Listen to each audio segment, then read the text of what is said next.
what I've been talking about all semester. Well, somebody like Mrs. Free Extra. Okay, L'Hopital's rule, we're going to continue. Last class, we did a problem that took us like 40 minutes. We ate up a lot of time. What that allowed to happen is that my other class, my Monday, Wednesday, we are almost caught up now, which is good. So I want us all to be like at the same place because it makes it a little easier for me. We're going to continue. We were looking at these different forms. I'm not going to put them all on the board again. We're going to focus a lot of our attention for the remainder of L'Hopital's rule on this very, very key form, 0 times infinity, where we have one term, or one factor, I should say, that is going to 0 while the other one is getting really big. And the question is, what happens? Now, we cannot use L'Hopital's rule directly because you have to have 0 over 0 or infinity over infinity, right, to use the rule. So whenever we see this, we're going to do something special, and we're going to do it all the time. I did one example at the end of class last time, but we'll start class with another one. So let's just investigate this limit. X is approaching 0 from the right side. This right here is going to go to 0, right?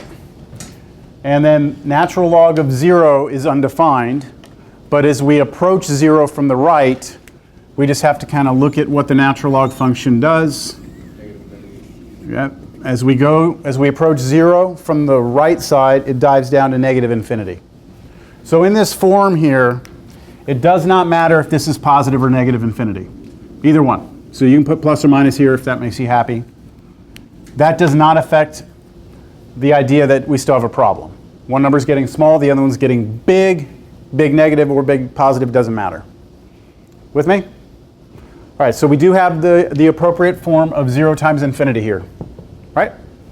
So what you're going to do when you have this is you're going to choose one of the two, and you're going to take it and you're going to drop it to the denominator. It's just rewriting the problem. And when you do that, you should always get either 0 over 0 or infinity over infinity.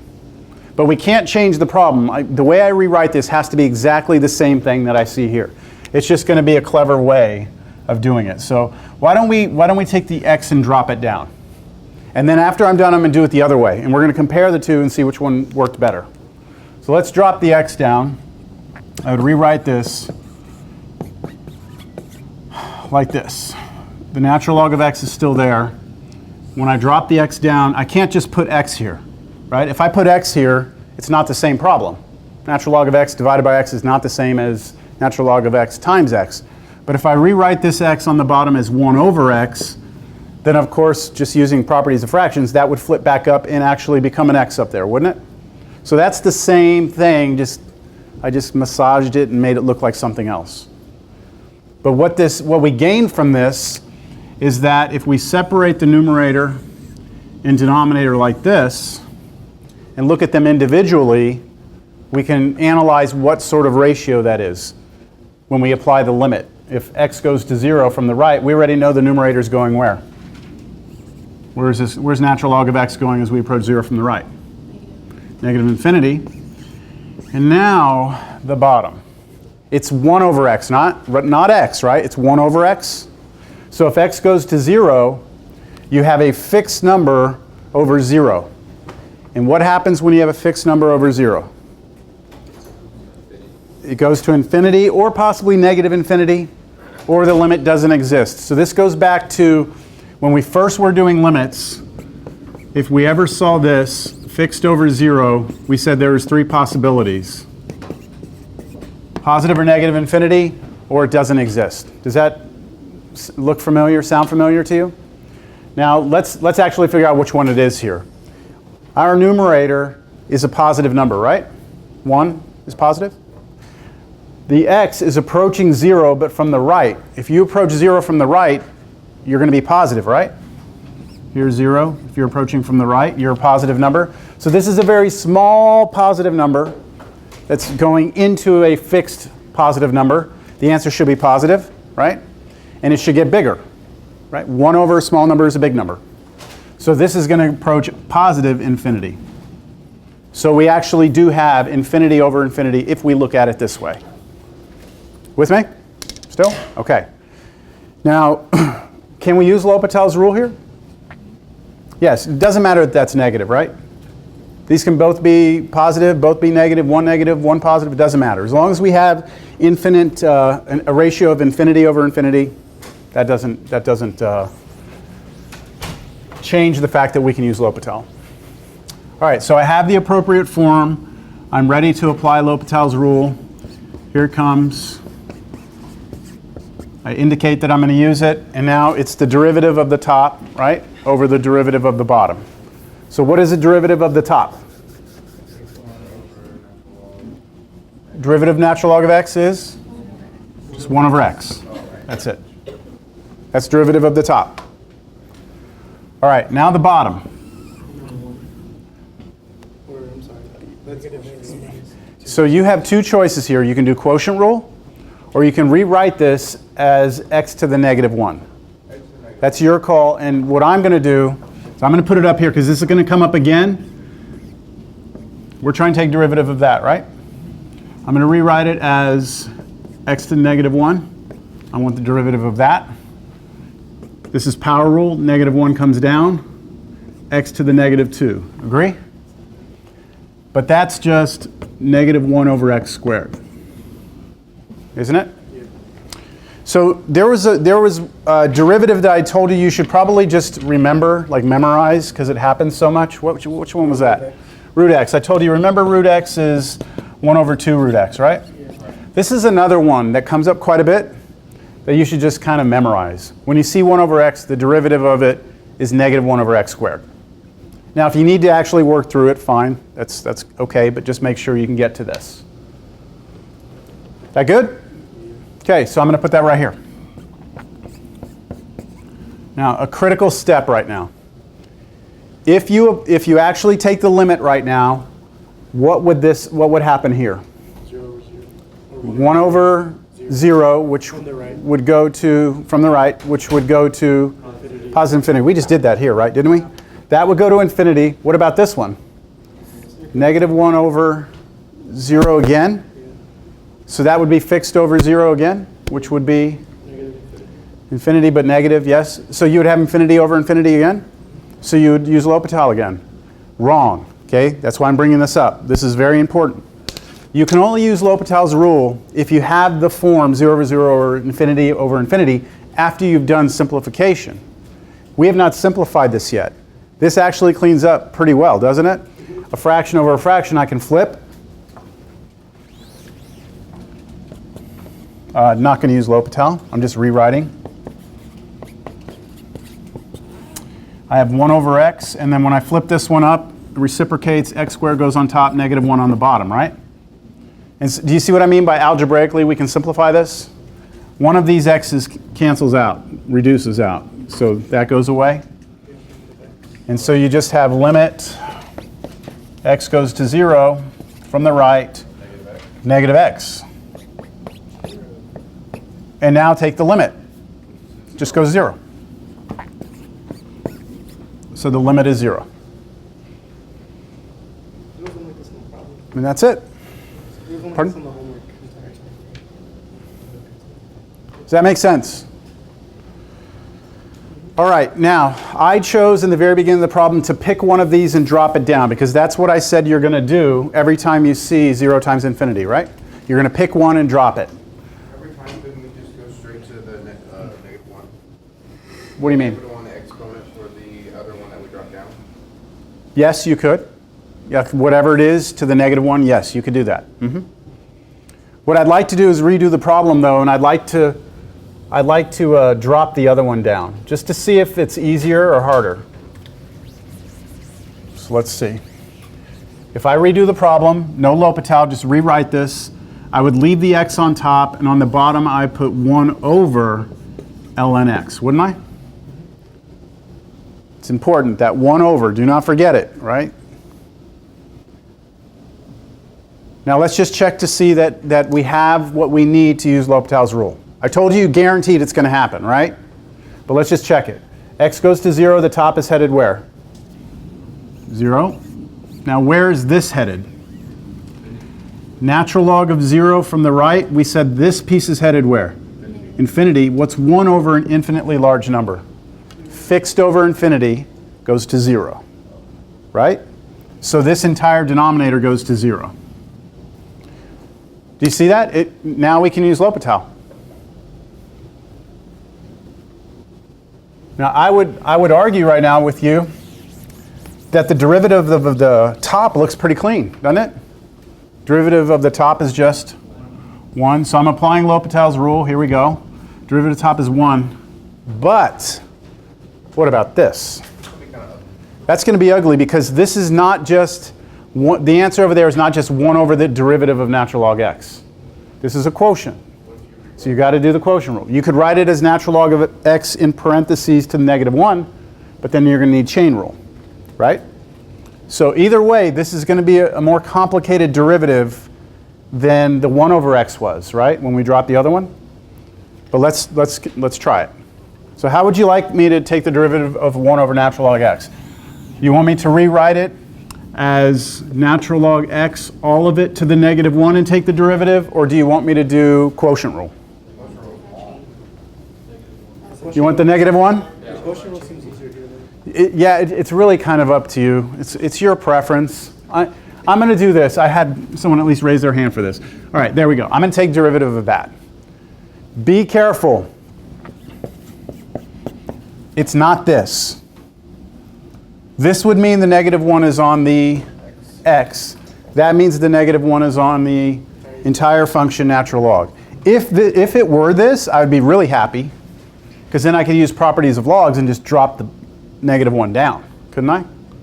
But we're not so lucky. It's not going to work that way. All right, so when I take derivative of that, the -1 comes down, but then it's natural log x to the -2, but then chain rule, derivative of what's inside, So 1 over x. times x. No, times the derivative of x, which would be 1. So if I try and clean this up, it really looks like this. -1 over x natural log x squared. That's what that would be. Do y'all see it? This negative is that. The x is on the bottom. This comes down and joins with the x on the bottom. But that's just this right here, right? Okay, so this is -1 over. Also, I'm going to make this division bar longer. Did we talk about the length of that division bar early in the semester? How important that was? Yeah? Okay, so notice that I've tried to always maintain and make it obvious where my long division bar is. Same thing here. That's what we have, right? Okay, so what can we do now? 1 over a fraction, right? 1 over a fraction means you can flip it. So I can flip this up. This should just turn into, pardon me? You could plug in 0 right now, but I'm gonna do the algebra because it's not that much algebra to just flip this up. Right? When I flip this up, it's just going to become this. Let's let x go to 0. Where does this go? 0. Natural log of 0, negative infinity, right? Squared, positive infinity, right? We still have 0 times infinity, don't we? This didn't help. Actually, it got uglier. It's almost this same expression, isn't it? Except it's actually gotten worse. It's squared now instead of just natural log x. So if you tried to, you could right now, because you have 0 times infinity, you could pick one and drop it. But I wouldn't advise you pick the natural log. I would advise you do the x because it's going to work. So do you see, I've tried to contrast the two different approaches to the same problem. Which one you pick can have an impact on how well it's going to work out for you. Is it because the natural log on the other way dropped, it went away? Because when we took the natural log on the other one, the derivative of the natural log, it was just 1 over x. We didn't have to incorporate the chain rule. Now, the x that dropped down became a 1 over x on the bottom. The derivative of that was a little bit of power rule, but it still was nice. It was still -1 over x squared. So we were done. Okay, We good? All right, we're going to now move into the last three types of indeterminate forms, which I've put over there for you. 0 to the 0, 1 to the infinity, infinity to the 0. And we did talk about those forms last class in the beginning, I believe, right? Did I? Talk about why these are indeterminate? Like, do you remember me saying like the base wants to do this and the exponent wants to do that? Remember me doing that? Okay. So I'm going to start with an example. And this is a classic example, all right? There's a very famous limit. Limit as x goes to infinity. You know what? And just for fun, I'm going to change it to a different letter, all right? I'm going to change it to n. Limit as n goes to infinity of 1 plus 1 over n to the n. Isn't that an equation for like businessmen? Pardon me? Isn't it like in a businessman equation? Yes, that's in business classes, yes. That has to do with compound interest. Yeah, something like that. Yeah, this formula is somehow in compound interest.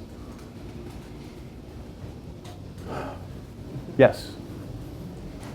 I thought they calculated interest rates or something.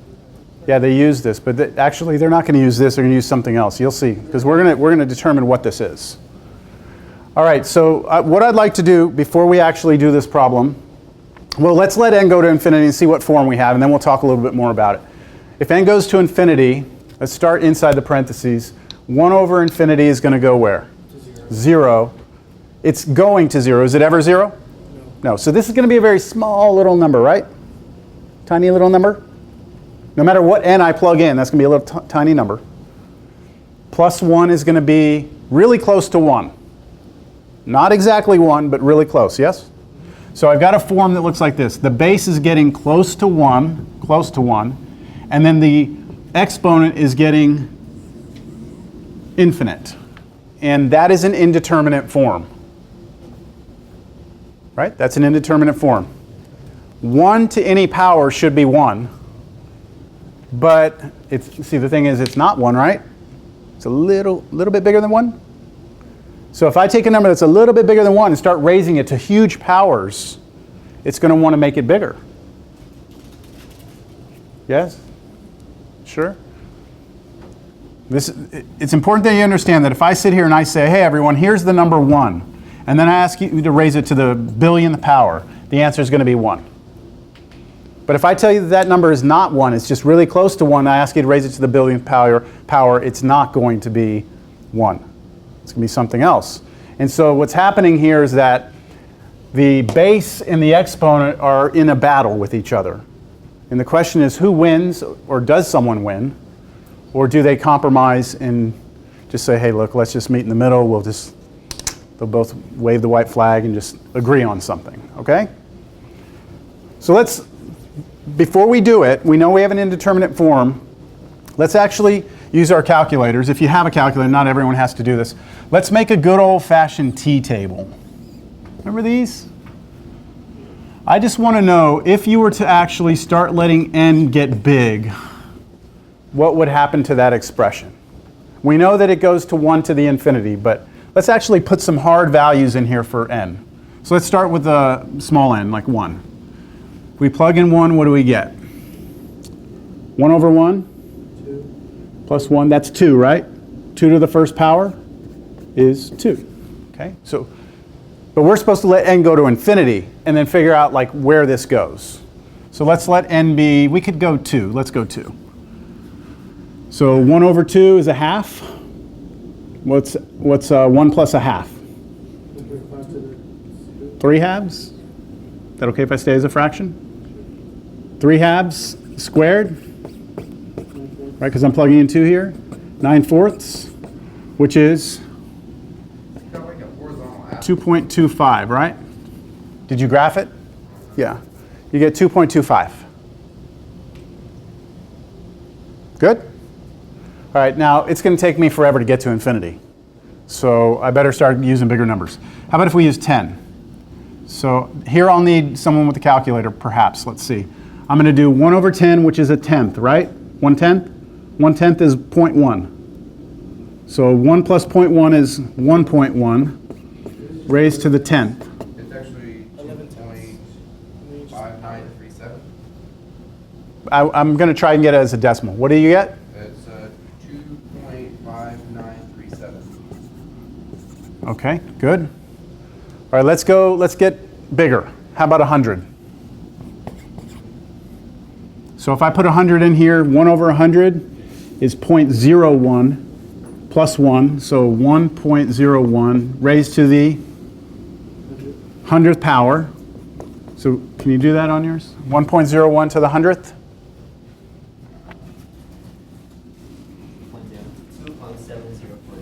2.7048. Correct. Yeah, that's what I'm thinking. So what does it look like is happening here? It starts out at 2, and then it's 2.25, then 2.59, then 2.7. What do y'all think is going to happen? Do you have any conjectures here? I would think it's going to get really close to 3. Think it's going to get real close to 3? Isn't this Euler's constant? What? The function, the limit, rather. Yeah, this is actually going to go to E. You know the number E? Yeah. 2.718 something? That's what it's going to go to. And because of that, this is the way we define E. This is the definition of E. But I haven't shown you that yet. I was just trying to see if we would be able to get a pattern. So E, we talked about E in college algebra. We talk about it in here. E is approximately 2.718. And they tell you it's this very special base that behaves a certain way, and it's like this great number, right? Well, this right here, this limit goes to E. We will have to show it. Let's do 1,000, just one more. Put 1,000 here. It's 1.001 to the 1,000th power. And you should get like 2.718 something, probably.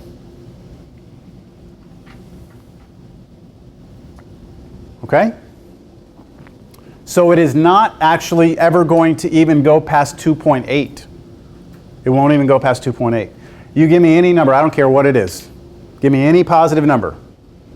A Google, right? A billion, gazillion, right? Doesn't matter. Make up your own words for the numbers. Biggest number you ever could come up with, you hand it to me, I plug it in there, I get it, I compute it, it won't ever even go past 2.8. It's going to be 2.718, and the further you go out, the more decimal points you will get for E. Does that make sense? All right, now let's prove it. So we are faced now with a 1 to the infinity. And the technique that we use to solve a limit that looks like any of these three, all right? To do these three problems, you must convert them to the 0 times infinity. Once you convert them to 0 times infinity, what do? Drop one of them and do it and get it to 0 over 0 or infinity over infinity. So you will not be able to do these three problems unless you can do that problem. And you can't do that problem unless you can do 0 over 0 or infinity over infinity, which makes these types of problems great test problems. Because it's all the methods, right? It's everything in one. You need to know how to do all of it to do one of these. All right, let's do it. Now, the way we do this is pretty standard. If we see any of those three methods, we're going to bring in our good friend, the natural log. And the reason why we want to bring in the natural log is the same reason we brought it in when we were doing logarithmic differentiation. So you can drop powers. All right? That n up there is a problem. And we want to drop it down. So what I'm going to do to start, I look at the problem, I say, okay, look, let's just call this something, everyone. Let's just call this y. All right? We can name it anything we want. I'm going to call it y. And do you all agree we want y? Right? We want to know what y is. I've just called that limit something. But by doing this, I've created an equation. And if I have an equation, I can work on both sides of it. So the first thing I'll do is, well, the second thing, I guess, is I will take the natural log on both sides.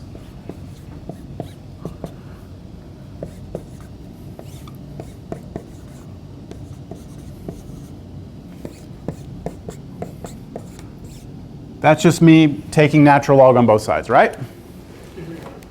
Now, can I drop, oh, yes, I did forget the parentheses. Can I drop the n out? Why don't you break those up? No. I cannot drop the n out yet. I have to drop out the power, you have to have like natural log of x to the n. That n has to be on this x, and the natural log, this whole thing has to be sitting in the natural log for you to be able to drop that n out. Right now, this limit's in the way, isn't it? Yes. There is a property of limits, though, that allows you to pass a natural log through a limit. All right, you're unfortunately going to have to take it on faith. Just like there were limit laws back in the beginning. We talked about the limit laws, I think, last class, didn't we? Yes, we did. I remember looking out of the book. The limit laws are on page 35. And they continue into 36. Pardon? You separate 1 and 1 over n. I separate what? Limit law. I'm not sure I understand. No, what I'm trying to do is I'm trying to see if I can move this natural log right here. And the answer is yes, you can, because the limit laws allow you to do that. But I can't prove the limit laws to you. The limit laws are something that we had to take on faith from the very beginning. Those proofs are not done in this class. Which class will make that? Like real analysis. Yeah. That's what math people will do. Like math majors will go and they'll get through all the calculus, and then they take these courses called analysis, where they go back to the beginning. 1 plus 1. I know that sounds ridiculous, but they go back to the very beginning, and they start to understand the real numbers and everything in a completely different way. So they have to prove 1 plus 1? You actually do have to prove, you do have to prove things like that. I know that sounds easy or ridiculous, but it is a lot harder than it may appear to be. Are you sure this is not like Luke Professor's? No. All right, so look, I'm going to pass the natural log through the limit. And you're allowed to do this, all right? And that's great news. Why are you allowed? Okay, you have to take it off. Yes, I apologize, but you have to. Because my teacher said so.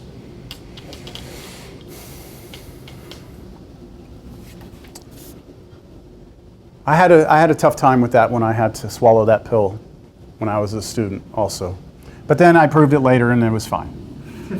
All right, so look, once I'm here, does everyone agree I can drop this down? Yes. Yeah. Okay. And you get rid of your problem. Well, do I? Let's see. Before we drop it, let's see what we had right now. When we brought the natural log in, let's just see if we even had a problem still. This is still going to 1, right? Yeah. And that's still 1 to the infinity, which is still a problem. So I do have a problem. Let me drop the n down and let's see what happens. Now watch when I do this. I'm going to work with the left and right side together. I'm not just saying that this equals this, I'm not saying that this equals this equals this equals. I'm carrying it down like a left side and right side. I'm maintaining the equation the whole way. So we have limit n goes to infinity of what? Ln. N times Ln. ln of 1 plus 1 over n. Now you Right. have infinity times 1. Or whatever Ln of 1 is. So now you have infinity times infinity. Well, let's be careful here. This is going to infinity, right? Everyone see that? Yes. Thank you. Infinity times 1 over infinity goes to 0. 1 plus 0 goes to 1. This is going to 1. Natural log of 1 is approaching 0. Infinity times 0. So natural log of 1 is 0, just one of those things you have to know. You can go back to the graph. Natural log of 1 is 0. All right, so now we got. So you believe we have it now? We have converted this form of 1 to the infinity over to 0 times infinity. It doesn't matter what order they're in, okay? So now we have the task of picking one of those to drop down. Which one would you prefer? The n. The n, right? You don't want to drop this thing down and make it 1 over that and take a derivative? No way. So I still have not used any L'Hopital. I'm just rewriting. I'm going to rewrite this as natural log of 1 plus 1 over n over 1 over n. What is that? That good? 0 over. We could check it if we wanted to again to see what happens if n goes to infinity. We know that the inside of this is going to 1. We know that natural log of 1 is 0. 1 over infinity is going to 0. We have 0 over 0. Now, I don't ask necessarily that you check that. You do need to check this, all right? Because if you don't have this, you can't, this makes no sense to do this. But if you have this, dropping one of them down like this guarantees that you'll always have 0 over 0 or infinity over infinity. It's not bad to just check, but all right, L'Hopital now, right? We can do L'Hopital. I'm still going to maintain the equation, though. I'm going to write natural log of y. I'm going to write equals, but I'm going to let everyone know I use L'Hopital, so I'm going to put the L right there. Do you have to take derivative on both sides or no? Oh, no. Good question, though. The question was, do you have to take derivative on both sides?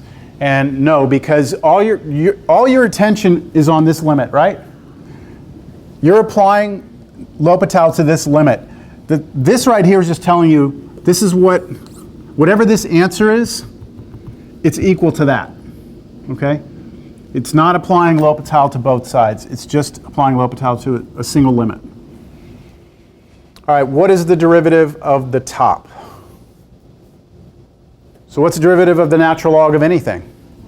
1 over it, right? So I'm going to write 1 over 1 plus 1 over n. That's derivative natural log of something. Am I done? Chain rule. So times the derivative of what's in here. It would be easier to convert that to a negative power level that on the end. Yeah, when I get to it, let's do that. What's derivative of 1? 0. Okay, so that's gone. Plus, what's derivative of 1 over n? Negative 1 over n squared. Negative 1 over n squared. So that's like the 1 over x, isn't it? I told you just, let's try and remember that now. Okay, so that's just negative 1 over n squared. Do y'all agree that's what I have? That's the derivative of the numerator. Over the derivative of the denominator. Hey, there it is again. Negative 1 over n squared. Oh, they cancel. Do y'all see that?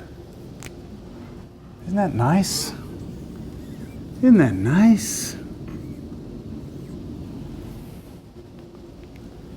That's just awesome. Okay, so now we have this. Natural log y equals limit as n goes to infinity of 1 over 1 plus 1 over n. And now if you let n go to infinity, you're not going to have a problem anymore. Right? This is going to go where? 1 over n goes to 0. 1 plus 0 is going to 1. 1 over 1 is going to 1. So the whole limit on the right side turns into 1. So what you're saying is this. The natural log of y is 1. What did we want? I wrote it down up here earlier. I said we want what? We want y. That's not y. That's natural log y. So how would you get that y out of the natural log? E. You use the inverse function, right? The inverse function will kill off the natural log. So I come in here and I take e left side must equal e right side. That's left side. That's right side. I take e, compose e with the left and right sides. So these kill each other off. E and natural log kill each other off. You get y equals e to the first power, which is just e. That limit is going to e.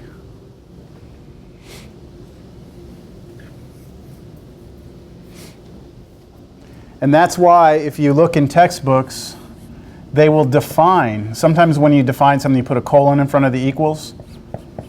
They'll define e to be this limit. In a lot of books, you'll see that. We define e, the natural exponential base, to be that limit. Oh, you told us that earlier. Did I? Yeah, you told us that. I think I told you that at some point. Yeah. So So there's some really cool numbers in mathematics, and the ones that you're most familiar with are like pi, right? If I asked you to define pi for me, how would you define pi? 22/7. Okay, that's an approximation of it. 3.14, so you get something. 3 point. Okay, so you're giving me its value, but what is its definition? What's that? Half of the circle. It has to do with the circle. What is it? Radian, the radians, What's that? the radians, the ratio between diameter and circumference. That's it. Okay, so you've seen this formula before. Circumference is 2 pi r. The circumference of a circle is 2 pi r. Right? Seen that? Now, what's twice the radius? The diameter. So this formula is also can be written as pi times the diameter. I'll use little d for diameter. So if I ask you to solve that for pi, it would be circumference over diameter. The definition of pi is this. It's the ratio of any circle's circumference over its diameter. If you draw a circle, I don't care what it is, and you measure its circumference and divide it by its diameter, that's pi. So that is the definition of pi. It's pretty clean, right? Circumference over diameter? Yeah. What are some other cool numbers that we've dealt with? How about this one? I. What's the definition of that I thing from college algebra? It's an imaginary number. It's the square root of -1. What I'm getting at is this. All I'm trying to show you is this. We have some important numbers in mathematics that have very clean definitions. Pi, circumference over diameter. I, square root of -1. E, oh, well, that's not so simple. That looks a little bit different, doesn't it? E is a limit. This is not a limit, although you could write pi as a limit. This can be written very clean. This can be written very clean. This one involves a limit. All right, let's move on. Let's do another one of these.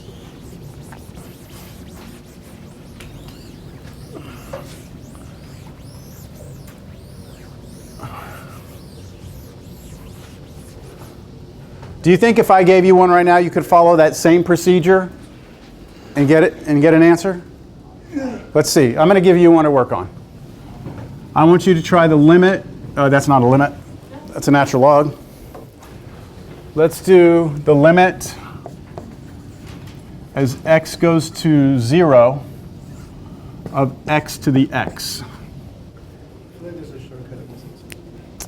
Nope, no shortcut. This is it. This is the shortcut. I remember. All right, so do you have a problem here? Yes, you do. This is 0 to the 0. That's an indeterminate form. Go ahead, see what you can do. This is the same procedure as the last problem.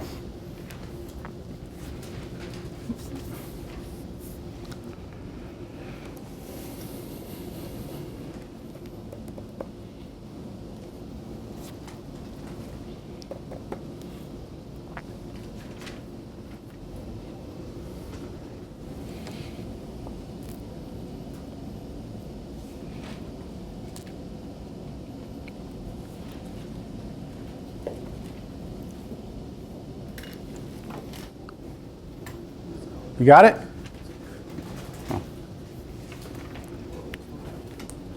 I'm going to work it on the board while you are working it, and you can kind of glance up if you want to see if you're on the right track.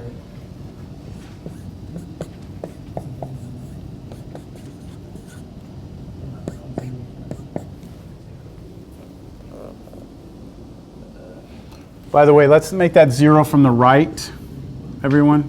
Make that 0 from the right.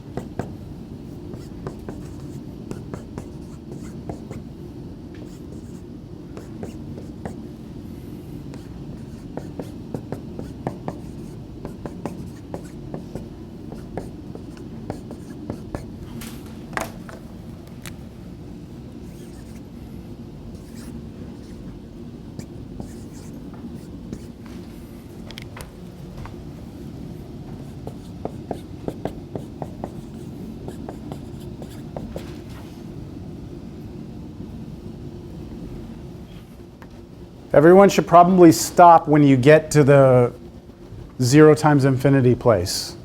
Ln of 0 was Didn't we do that problem to start class? Yeah. Okay. I thought Ln of 0 was -1, wasn't it?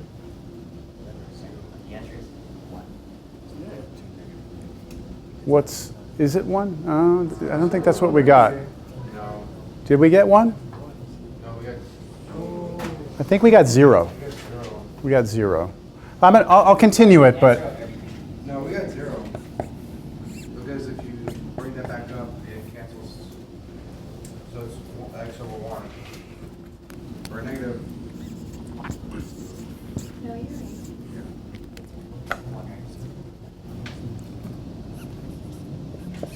what's 1? I'm not following you. The answer of the whole. The whole thing? The limit. Yes. Okay, I got you. Of the whole thing, after you solve for y. Oh, I apologize. I thought you were saying the answer to the limit.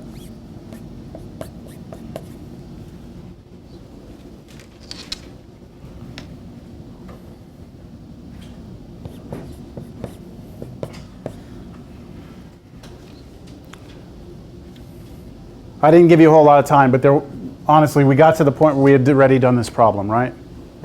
Is everyone comfortable with the steps here? 0. Yes? First turn it into an equation, natural log both sides, pass the natural log through the limit, drop the power out. You have 0 times infinity. Take one, drop it down, and then proceed with your L'Hopital. And then once you get this side, this whole side turns into 0, you get this. Then you have to go back to y. So to go back to y, e, don't say multiply though. This is one of those tricky things with the language of it. We're not multiplying by e because we're not multiplying by a number. We are taking e on both sides. If you want to say it a certain way, to say it that way. It's better than saying multiply. So e to the natural log of y, this is y, and then this side e to the 0, 1. So the answer to this limit is 1. That is approaching 1.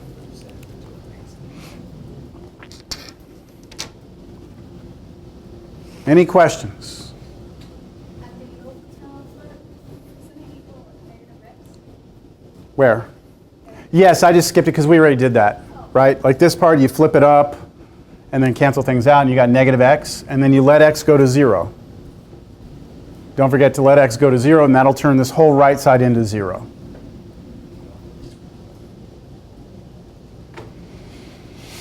Okay, we are going to stop at that, all right? We've done a 0 to the 0. We've done a 1 to the infinity. I've not done an infinity to the 0, but it works the same way. All right? So do your homework. We're going to put L'Hopital behind us. Bye, L'Hopital. We'll see you again. L'Hopital will come up again, all right, in Cal 2. And it's one of those things where it's going to come up at the most random time in the middle of a problem, at the end of a problem in Cal 2. We're going to be like, oh, but remember L'Hopital? And you're like, yeah, I guess. So L'Hopital is always on the table when it comes to anything in math. If you ever have a limit, and you have 0 over 0, infinity over infinity, 0 times infinity, 0 to the 0, 1 to the infinity, infinity to the 0, any of those indeterminate forms, you should pull out the L'Hopital sword and feel good about yourself. All right? Are you all ready to move on to the next chapter? Are we ready? Or Yes. What are we doing here? You ready? Well, we are going to do it, but are you all excited about it? Yes? That's awesome. That's great.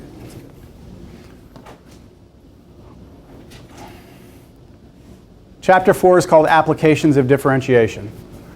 You could almost say that L'Hopital's rule was an application of differentiation because we used differentiation to do limits. So we applied it, right? We applied it to something. But this chapter is dedicated more to like the classic way that we apply derivatives two problems. And the first section has to do with maximum and minimum values. And what I think I'll do, let's see, I thought I could try something here.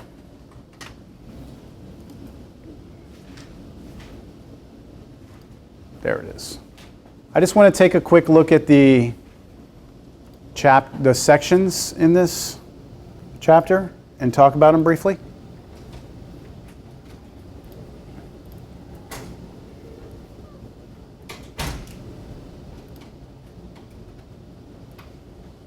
Why did that not close? All right, who cares? That's it. Those are the 5 sections. All right, so 4.1, what we're going to do is we're going to look at functions, specifically functions on closed intervals. That means a function that starts somewhere and ends somewhere. And we're going to ask ourselves the question, can you find the highest and lowest points on that graph? All right? That's the first section. So if someone gives you some function, they tell you that function exists between here and here, can you go recover the highest and lowest points? That's section 1. Section 2, the mean value theorem, has to do with this. If you have a function that starts somewhere and ends somewhere, so same sort of concept as section 1, then would you agree with me that there is a line that connects these two together? Yes? All right. Do you agree that there's somewhere on the curve where the tangent line is parallel to that? Do you hear what I just said? Is there a place on that curve where the tangent line is parallel to that one? It's hard to say. Is it right here? Is that parallel? No, I'd have to come this way a bit, right? Somewhere right around in here, right? If I were to go to this point right here, draw the tangent line, that tangent line would be parallel to this line. We call this purple line the secant line. This is a tangent line. The mean value theorem has to do with the fact that between any two endpoints on a curve, there is guaranteed somewhere on the curve where these two would be parallel. You're guaranteed the existence of that point. It has to happen. Mean value theorem. The word mean comes from this fact that these functions are really pissed off, right? No, mean is average. So if you look at this purple as being the slope, it's your average rate of change. It's the rate of change in y over change in x. It's the average over the entire function from the beginning to the end. The average is the mean. So this is your mean value, and your tangent line is going to be parallel to that. So somewhere in there you achieve your average. I'll give you an example. If you're driving your car, don't forget your question. If you're driving your car, and let's say you drive from here to Austin, and I don't know how far Austin is away. Like, I went north of Austin. Let's say it's 90 miles, and maybe it took you 3 hours. What was your average speed? What was your average speed there? 30 miles per hour? Now that doesn't mean that you were driving 30 miles per hour the whole time, right? That just means that was your average speed. The mean value theorem says, okay, well, if your average speed was 30 miles per hour, you had to have at some point in your trip gone 30 miles per hour. It would be impossible for you to have not ever achieved that average value. Make sense? Okay, so that's the second section. Bless you. The third section and the fourth section, what we do is we expand, and instead of cutting off a function at two endpoints, we just take arbitrary functions and we let them just go and do whatever they want. So they never have to stop. Sine curves, parabolas, polynomials, anything you can think of that has really no domain restriction, and then ask the same question we asked in section 1. Can you find me the highest and lowest values? This is something that in college algebra we waved the white flag to. Do you remember in college algebra graphing polynomials? And they told you they looked like little roller coasters and stuff? And when you graphed them, you usually found like the x-intercepts. And you would also determine the left and right behavior. I don't know if you remember that thing. It's called the leading coefficient test.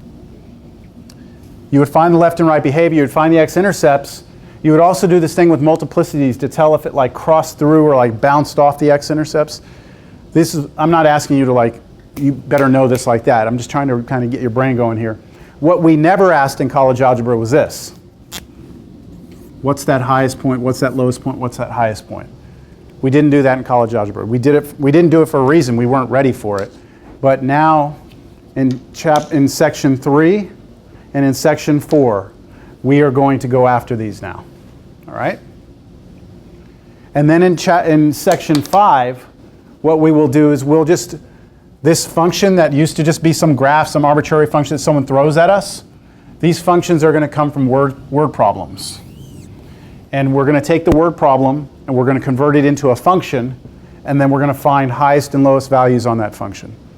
So the last section is an application of the 4th section, the 3rd section, and even the 1st section. The mean value theorem, we could actually move this to the very end. It's kind of a separate idea. We don't really need it where it's placed. It could be moved. But to do this problem, you've got to have a good grasp on the 1st section, the 3rd section, the 4th section. With me? That's the plan. And that will take us pretty much close to the end of the course. Then we'll get into a little more in chapter, let's see, hold on. There's a few more sections in here that we will cover. I don't see it here. Oh, there it is. Sorry, Newton's method. Newton's method has to do with how we use computers to find solutions to equations. What is your computer actually doing? It's running an algorithm, right? That's what it does. If you type into your calculator to solve, x squared minus 4 equals 0, most graphing calculators can do this.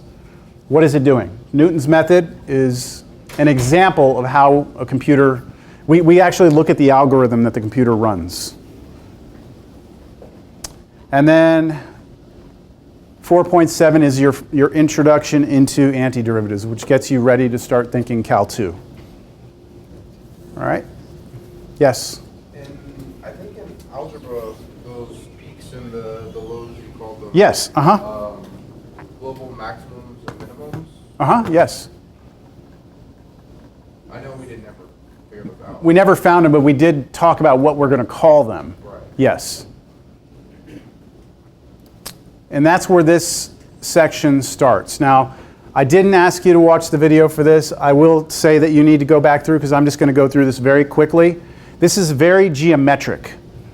It's very visual. So a lot of students, can absorb this pretty quickly. There's a lot of definitions up here, a lot of things, everything underlined, excuse me, is a definition.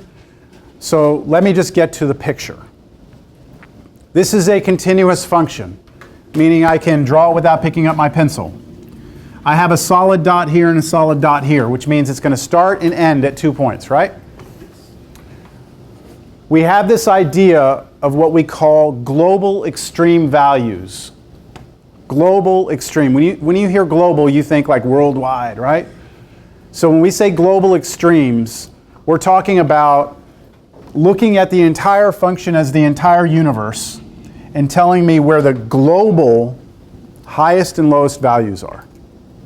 So do you agree that this green dot represents the global maximum, the maximum height the function ever gets?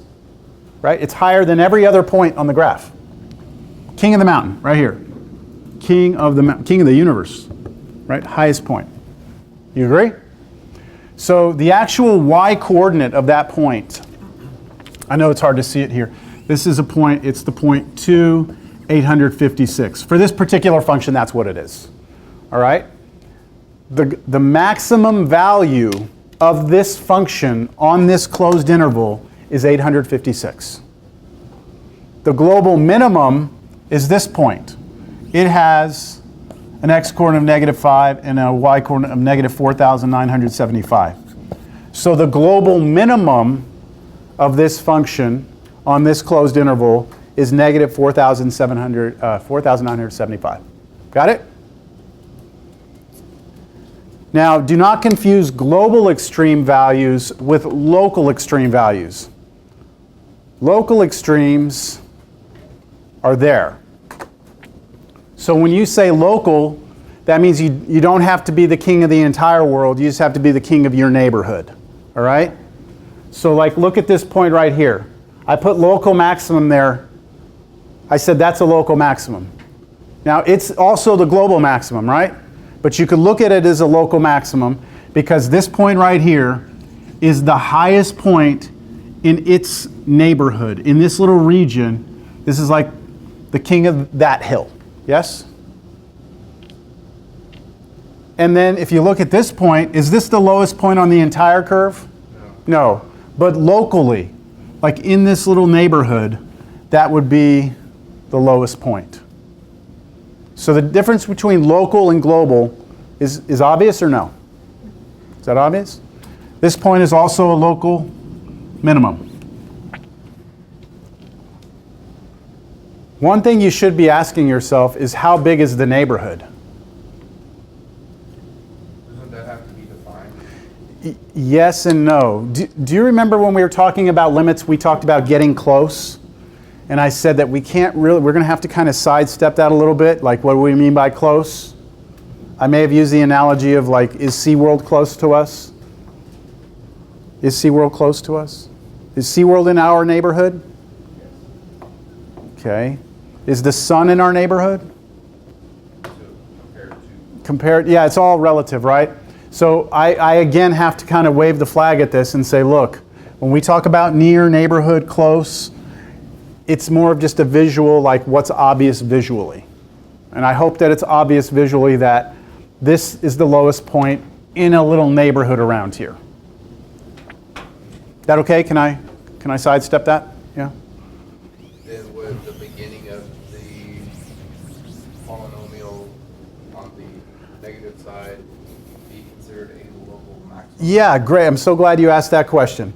The question is, what about this guy? Is this guy considered a local maximum? Well, it definitely is the highest point in a neighborhood, isn't it?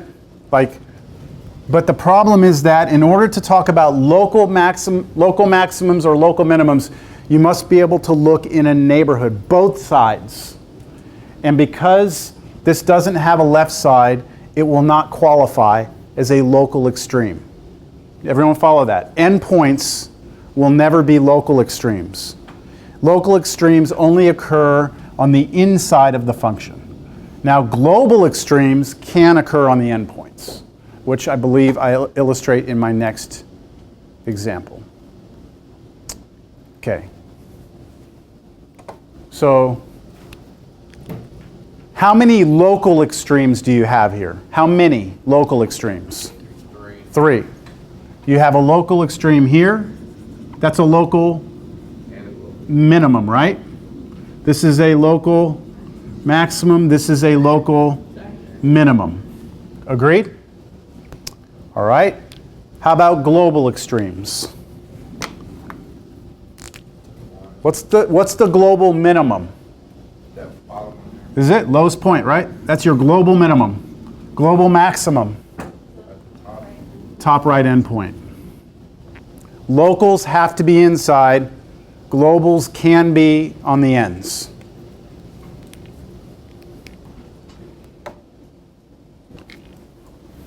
I could, of course, label these and give you the exact values. Those are our three locals. Those are our two globals. Some other books use different language other than global extremes. They use absolute extremes instead of global. They use the word absolute. Keep in mind that every picture I've given you up to this point, it's been a function on a closed interval, hasn't it? Like I don't have arrows going forever. Oh, but this one does. So the arrows aren't there because